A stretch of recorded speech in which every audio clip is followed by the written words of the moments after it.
Chapter 4 Baked Birds. The next day, Avram and Itzik went to hunt birds with a slingshot. They returned at noon with a slew of birds, tied by the feet and slung over their shoulders. The biggest of them was the size of a chicken. Avram said it was called a woodcock. Srulik was disappointed to be told that he would have to wait until evening for the birds to be cooked and eaten. "Why?" he asked. "Because the smoke from the fire could be seen." When it grew dark, they built a low wall of branches around the site of the fire to keep the flames from being seen. Shalomai and Avram cleaned the birds, cutting off their heads with Yosel's pocket knife and a piece of jagged glass. Mud was brought from the stream bank, and each bird was counted with it. When the fire had burned down to the hot coals, the mud-coated birds were put in to bake while they all waited. "Give me a knife," Yosel said to Shalomai. Shalomai stuck it in his pocket. "It's mine now," he said. "Let him have it," Srulik said. Shalomai gave Srulik a push. The boys all jumped to their feet. Avram took command, and Shalomai returned the knife grudgingly. They took the smaller mud birds from the fire first. The bigger ones had to bake a while longer. The mud had hardened and turned to clay. They rolled it on the ground to cool it and then cracked it with stones and peeled it off. The feathers came with it, leaving the birds ready to eat. When they went to sleep that night, Srulik and Yosel lay down side by side as usual. Srulik was still mad at being pushed by Shalomai. Shalomai was king around here until Avram came along. Yosel told him, "Is Avram stronger?" "I don't know, but he never gets lost in the forest." "Boy, that was good," Srulik said, licking his lips. "When will they hunt some more?" "Not for a while." "Why not?" "Avram's afraid the fire will give us away." Srulik sighed with disappointment. "Too bad," he said. "You know," Yosel told him, "in the beginning, when I was all by myself, I was so hungry that I ate everything. I even ate snails. They're disgusting, but I didn't bite into them. I just swallowed them as fast as I could."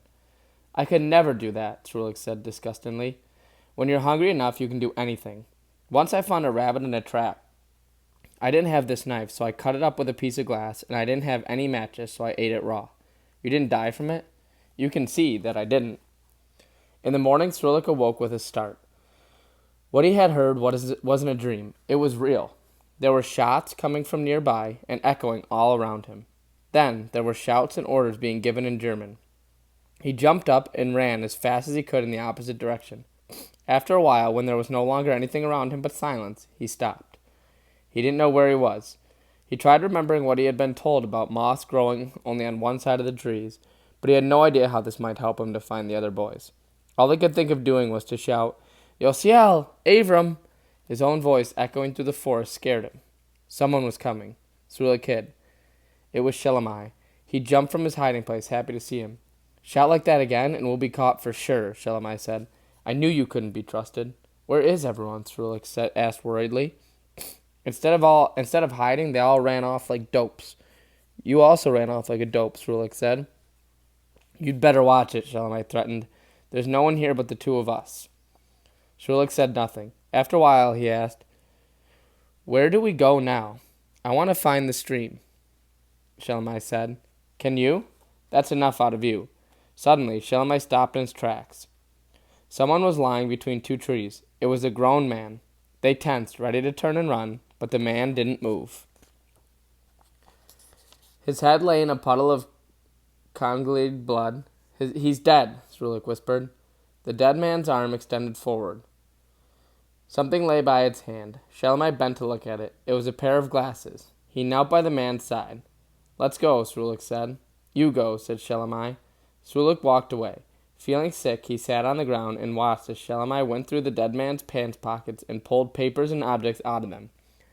Then he turned the man on his back and stuck his hand in the man's jacket pocket. Finished, he straightened up. "Srulik," he called softly. He doesn't see me, Srulik thought. He didn't answer nor budge. Shalomai called again. When there was no response, he began to look for Srulik, carefully poking at the undergrowth. But he was walking the wrong way. Something in Srulik wanted to run after him. He opened his mouth to speak, but nothing came out. It was better to be alone than be with Shalomai. Toward evening, the sky clouded over and cast its pall over the forest.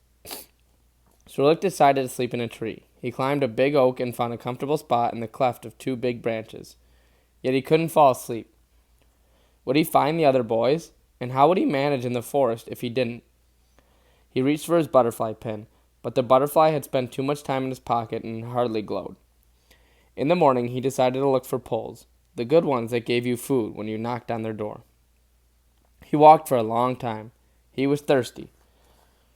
When he came to a puddle of rainwater, he bent down to drink. Little bugs were crawling in it. He shut his eyes and drank anyway. Suddenly, he found himself in a familiar place. He looked around him. There was the tree with the hollow trunk. He felt as happy as if he had come from a long journey. He ran to drink from the brook and poked through the ashes of the fire until he found a little bird cased in mud. There were still some vegetables and eggs in the tree trunk. He decided to stay put and wait. He slept in that tree that night, too.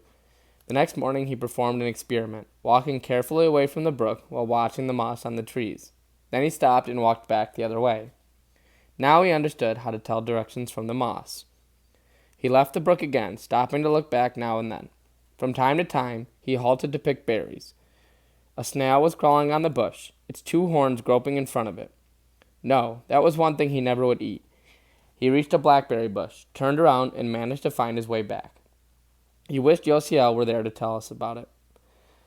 Slipping down from the tree to the ground on the morning of the third day, Srulik knew he had lost the boys for good. He drank from the brook, ate the last 2 eggs in the tree trunk, and walked off without turning back. His eyes straightened to make out a patch of clear light that would tell him where the forest ended. But he saw none, and in the end he grew tired and sat helplessly on the ground. Someone was coming. He crawled into a bush to hide. From it he saw a man in an official-looking cap and green jacket walking toward him with a rifle on his shoulder.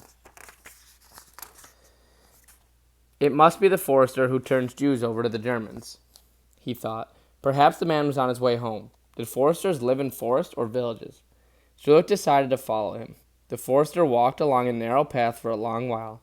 Eventually Srulik spied some light between the trees. He waited until the forester was gone and stepped back out into the world. The path grew wider, winding through fields until it reached a village. Srulik knocked on the door of the first house he came to. A woman opened it. He looked at her without a word. She looked at him. "Come on in," she said after a while. She asked no questions, just as Yosiel had said. It was as if she knew exactly who he was. She sat him at the table and gave him a big slice of bread and a glass of milk. He wolfed it all down. He couldn't remember when he had last seen fresh bread and milk. A small child was playing in the corner with some pieces of wood. The woman sat beside the child with some food. She called him Jurek and fed him with a spoon. "Who's there?" a man's voice asked. "A boy," said the woman. Her husband entered the room and regarded Srulik thoughtfully. "Would you like to stay and work on the farm?" he asked after a long silence. "Yes," Srulik said. "Finish eating and I'll give you something to do." Srulik finished eating. The farmer returned wearing his coat and boots. He led Srulik outside and took him to the storeroom full of differently sized and colored bottles. "Arrange all the bottles on the shelves by size and color," he said. "Do a good job." Srulik nodded. The farmer left. "I'm shutting the door so that no one bothers you," he said. Srulik set to work. Suddenly he heard a key turn in the lock. Alarmed, he went to the door and put his eye to the crack between its wooden planks. At first he saw nothing. Then he spied the farmer pushing a motorcycle.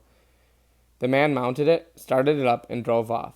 Srulik tried opening the door. It was locked. He tried breaking it, but couldn't. Panicky, he ran around the room like an animal caught in a trap, screaming and knocking bottles off their shelves. "Just a minute, I'll let you out." It was the woman standing outside. Srulik calmed down. He heard banging noises. The woman smashed the lock with an axe and opened the door. "Run, boy," she said. "Run."